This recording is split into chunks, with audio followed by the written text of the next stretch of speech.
everybody, welcome back to Best Mass Breweries. We're here at our second stop today at Wormtown Brewery in Worcester, and we're gonna take a tour through the brewery. Alright, if you come right this way, guys, just a couple quick things as we're walking down.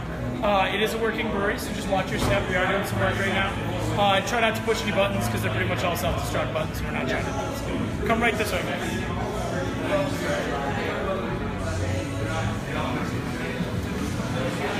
Step right in here. Right on in. Alright, so as you follow this way, you're going to see we call this Fermentation Alley. This will be all of our fermenters right here in a row. As you see, we've got people working. This is Chris, one of our cellarmen right here.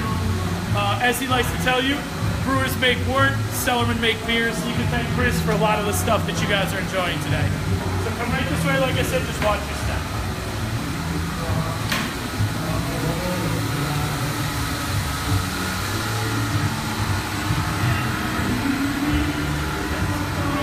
Watch out for the big fan. Right over here, you're actually going to see our bottling line. So this is a really great kind of accent to our brewery. So any of those bottles you'll see out there, they're coming right off of this beautiful line right here. As you can see, it's not running right now because we did some canning today. So you've got freshly canned Be Hoppy if you come right this way.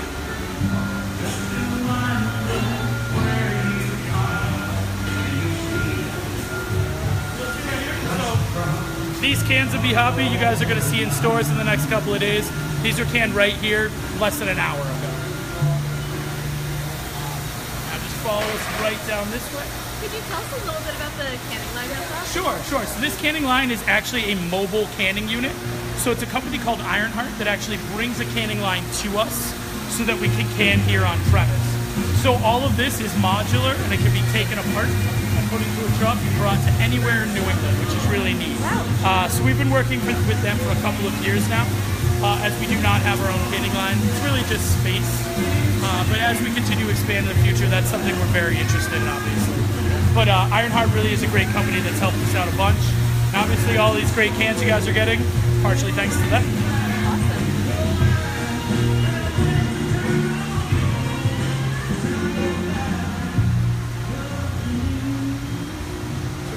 Just down this way, guys, you're going to see some of the most important parts of the brewery, like the break room. Very, very important. That would be where we break stuff. As you walk down this way, though, you're going to see kind of the beginning of this whole brewing process. These are giant 2,200-pound bags of malt. When we first started the brewery, we thought this would be enough to work with. We were immediately proven wrong. So we built a silo out back. That silo eventually got lonely, so we built a second silo. So we've got those up back. That's our main source of malt. So these happen to be secondary, tertiary, specialty grains, things like that. Which runs through these pipes, which go right into our grain crushing room, which is really where you can consider the brewing process to start. What we're doing is we're crushing that malt between rollers, gristing it, crack it open, so it's easier for us to boil those starches and turn them into sugars for our beer. Once we have boiled that malt, we get a liquid. It's this kind of funky colored, sweet smelling liquid called wort. Wort is German for sugar water, and that is what we start to boil and add our hops to. You can add hops anytime in the brewing process, but this is traditionally when you'll do it. The earlier in the boil you add the hops, the more it's going to affect the bitterness. The later, the more it affects aroma and flavor. Once we've got that wort, put it into a whirlpool, which you guessed it, spins real quick. It pushes any particulates that might be in there into the middle, hot matter, things like that. So we draw out a clean liquid and throw it into one of our fermenters, all of those big tanks we walked through. We were coming into the brew. Then we add yeast, which for lack of a better term are like locusts. They're going to go crazy eating all of those sugars we produced, and their byproduct is going to be CO2, and it's going to be alcohol. So we let that yeast eat up all of that, and it produces our alcohol for us. And then we move our beer over to a bright tank. I'll show you a bright tank in a minute. They're really big tanks, and guess what they do? They make your beer bright. We don't filter our beers here at Wormtown, so we actually use those bright tanks to let the beers clarify, look really nice. So you get these beautiful looking beers, such as this Mexican lager.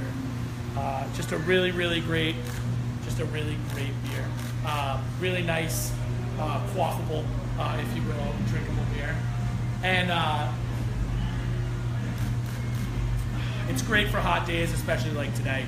It's a little warm back here in the brewery. So once we've got that beer out of the bright tank, we can throw it into cans, we can throw it into kegs, we can throw it in your faces. It is not difficult to make beer. It is difficult to make good, watch out, John. It's difficult to make good, consistent beer. And that's something we really work hard on here at Wormtown. We have a lot of quality control tests that we go through right here in the lab that's right behind me. In fact, our friend Damas right over here is the gentleman who does a lot of that quality control stuff for us, as well as just checking to make sure our beer holds up over time and things like that. It's one thing to have pride in your beer when it comes off the line. It's another to know that you're going to have pride in your beer 2 weeks, 4 weeks, 5 weeks, 6 months down the road. And that's something we really work hard to make sure is that our product not only is amazing coming out of the brewery, but it's going to be amazing coming off shelves in a couple weeks. It's going to be amazing on draft in 3 months. It's something we really work hard for, and we take a lot of pride. Something kind of neat you will see, if you turn around and look at this giant cooler that's actually behind you, I will show you this right now. This cooler was the exact dimensions of our old brewery. Oh, wow. So just think about it this way.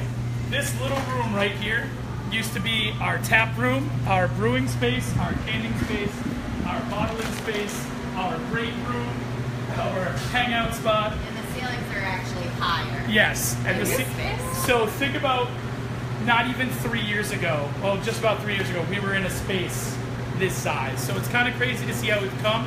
And it's awesome to think that we're actually working on a pretty big expansion right now that's really going to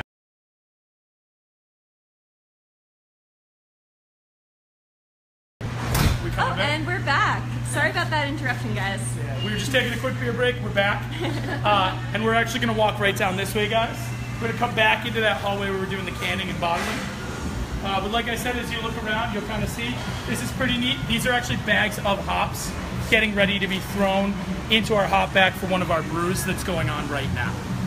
What you guys can't see at home, and I'm sure all the Mass Live guys will tell you later, it's pretty warm back here. Partially because it's warm today, but also because we are brewing right now, and you brew at a high temperature, and a lot of that steam coming out the system makes it pretty toasty back. And now actually it's pouring outside, so as you walk this way, we were talking about those bright tanks. You'll see right here labeled BBT5 and BBT7. Those are bright tanks. Those are 180 barrel bright tanks. One barrel is 31 gallons. Or about 2 1/3 of those big kegs you see in restaurants and at every party in a movie. So it takes about 2 1/3 of those just to empty one of those barrels. And there's about 160 something barrels in each of those tanks. Those tanks are refilled every Monday and also refilled every Tuesday because they are emptied every Monday.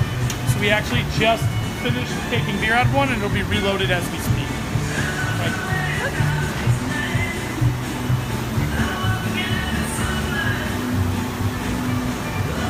Just to give you an idea, each one of these notches, about the width of my finger, is 31 gallons, just to show you how big and wide one of these tanks really is.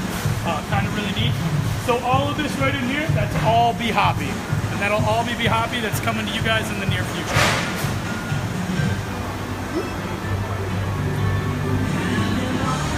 You guys can just see it. This is just another look straight down that fermentation alley. And you'll see right over here, stand up there, that's two of our brewers. We're working on a brew right now. That's a batch of Be Hoppy that's being made as we speak. Pretty cool. Awesome. And I'm not sure if you want to talk about this in here or out there, but could you tell us a little bit about Be Hoppy? Sure. We should probably do it in there. One, it's cooler. Two, it's not quite as loud, so we'll kind of walk right down this way. So like I said, just watch your step.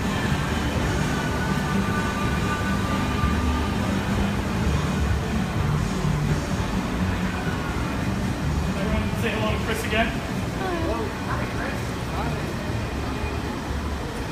Why don't you step right back out into our tap room, and then we'll start to talk about Be Hoppy. So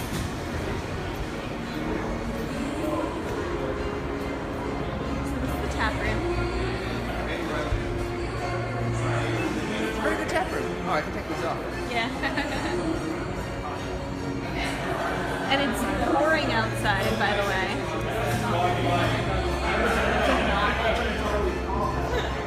All right, so kind of a neat thing about Wormtown. A lot of people don't know where our name came from. It was actually a nickname for Worcester in the late 70s and early 80s for the underground music scene here, which is really kind of cool. Speaking of music, that works a little better. So kind of a neat thing. We're really attached to Worcester, and we have a lot of inspiration from Worcester for a lot of our beers. So Be Hoppy, which is our flagship IPA. The name Be Hoppy actually comes from the fact that the smiley face was invented here in Worcester by Harvey Ball. Never trademarked it though, which is why we slap it all over everything. But a lot of our other beers draw their name from Worcester history as well. Bottle Rocket, our rye-based pale ale. That beer is actually named after Dr. Robert Goddard, who invented the first liquid fuel rocket right here in Worcester. Did all his work over at Clark University. And actually the NASA space station down in Florida, that is named the Goddard Space Station, or Goddard Space Center, in honor of Dr. Robert Goddard, who is a Worcester resident, or was a Worcester resident, I should say. Even something like our Blonde Cougar, which everyone likes to chuckle at, isn't about a lady. We used to brew next to Clark University, and technically their mascot is a Blonde Cougar. And so that's why we named it that. But we got that question asked to us so many times, we just slapped a blonde lady on the packaging and kind of went from there. So we do take a lot of inspiration from Worcester, which is really cool. But we also are very attached to this area. Our kind of official, unofficial slogan is a piece of Mass in every glass. There's something from Massachusetts in every one of our beers. We don't really count the water because that's cheating. So we work really closely with a lot of local farms and places all over Worcester.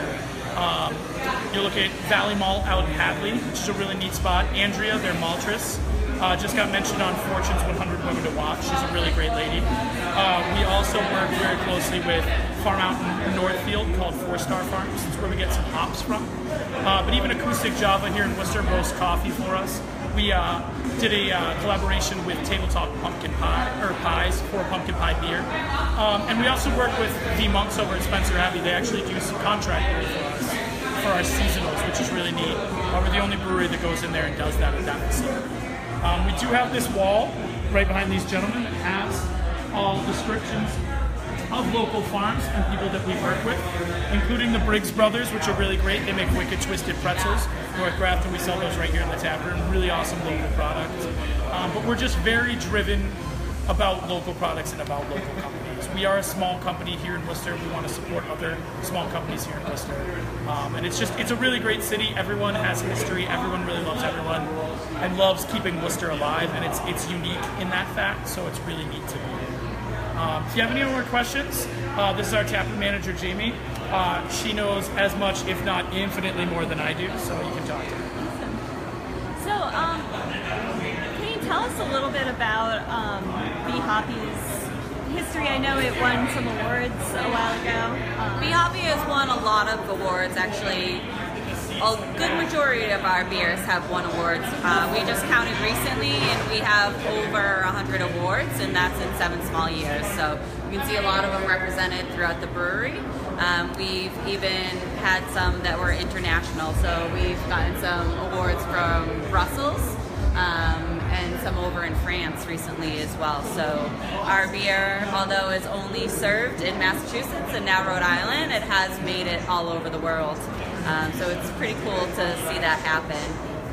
It wasn't the first beer we made, but once we made it, it quickly took over all the other brands that Wormtown had produced. And it's just a very well-loved, very drinkable IPA. We have a lot of fans that say they don't drink IPAs, but they drink Be Hoppy.